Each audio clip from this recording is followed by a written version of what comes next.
Et plus loin encore,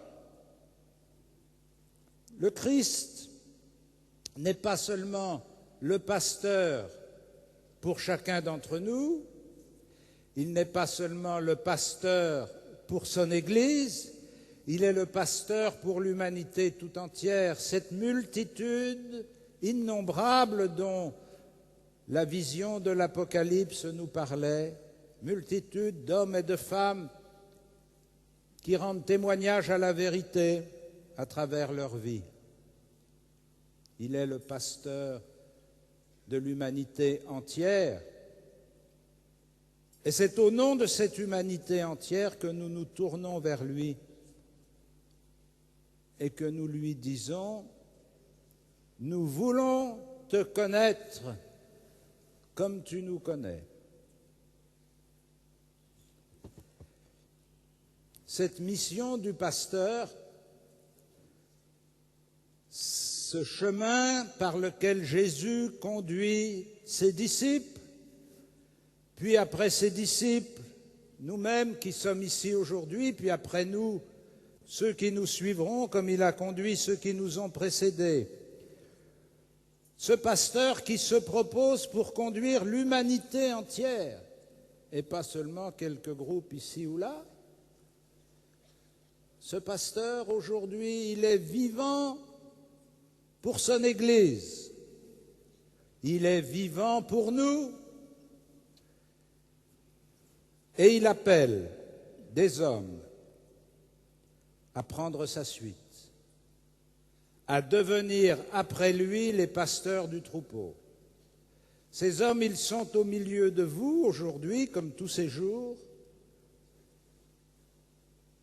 Vos aumôniers ou des prêtres que vous connaissez moins et qui vous ont accompagnés, vos évêques qui sont réunis autour de moi aujourd'hui. Nous sommes là pour vous montrer que la présence du Christ n'est pas simplement un secret dans notre cœur, qu'elle n'est pas simplement un souvenir dans l'Écriture, mais qu'elle est une réalité maintenant, ici, en chair et en os, comme vous voyez que nous avons de la chair et des os. Nous ne sommes pas des esprits, nous ne sommes pas des fantômes, nous sommes la présence du Christ agissant pour vous, avec nous.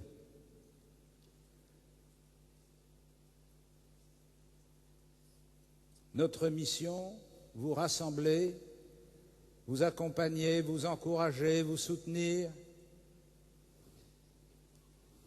vous appeler à la conversion quelquefois, célébrer pour vous l'Eucharistie et célébrer avec vous les sacrements de l'Église.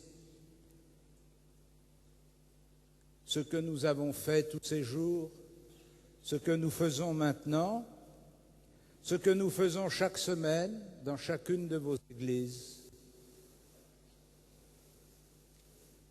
Et pour les millions d'hommes et de femmes qui peuplent notre province d'Île-de-France, les 8 départements, pour les millions d'hommes et de femmes qui cherchent leur chemin et leur lumière, pour les millions d'hommes et de femmes qui ne savent pas encore où ils vont trouver leur chemin, pour les millions d'hommes et de femmes qui ont faim d'espérance et de vérité. Nous avons besoin de ceux que le Christ appelle parmi vous pour devenir les prêtres de son Église. Il y en a ici aujourd'hui que je ne connais pas mais qui sont appelés. Il y a quelques années, j'ai dit ça, et ici même avec vos prédécesseurs, Et un beau jour, j'ai rencontré une religieuse qui m'a dit, quand vous avez dit ça dans la basilique, j'ai compris que c'était à moi que ça s'adressait. Et je suis venu me présenter pour offrir ma vie par amour pour le Christ et par amour pour le monde. Donc si ça a marché il y a quelques années, vous pensez bien que ça va encore marcher aujourd'hui. Et qu'il y en a parmi vous qui ont entendu ma parole comme une parole qui s'adresse à eux. Comment savoir la vérité? Comment savoir si on est vraiment appelé? Comment savoir qui nous appelle? Comment savoir que répondre? Dans le dialogue intime, régulier avec le Christ, dans l'échange des paroles simples. Seigneur, que veux-tu que je fasse? Seigneur, que veux-tu que je fasse? Demande-moi ce que tu veux. Dans le dialogue intime avec le Christ, dans le dialogue ecclésial, en nous appuyant sur un homme, une femme plus expérimentés, plus avancés, et avec qui on peut parler à cœur ouvert, en lui disant, voilà la question que je me pose, comment y répondre? Et puis en osant aller rencontrer un prêtre et lui dire, je ne sais pas ce que le Seigneur fera de moi, mais je voudrais lui dire, parle Seigneur, ton serviteur écoute. Et donc à tous ceux qui une fois, un jour, se sont posé la question, je dis, reprenez la question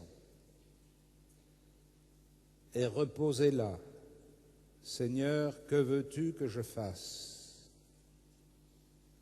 Écoutez dans le silence de votre cœur, écoutez dans les appels que vous percevez dans votre communauté chrétienne, écoutez dans les appels que vous percevez par les hommes et les femmes qui vous entourent, par les jeunes au milieu desquels vous vivez. La foi vient de ce qu'on a entendu. Mais comment entendra-t-on si personne ne parle? Comment cette multitude de millions d'hommes et de femmes au milieu desquels le Christ nous a plongés pourrait-il entendre la parole d'espérance s'il n'y a pas de témoins? Et si ces témoins ne sont pas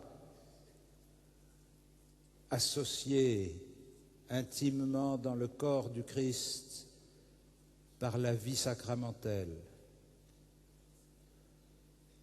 Chers amis, en repartant de Lourdes, vous n'emportez pas seulement le souvenir de quelques belles journées vécues ensemble, vous emportez le dialogue que le Christ a commencé avec vous et qui ne finira jamais.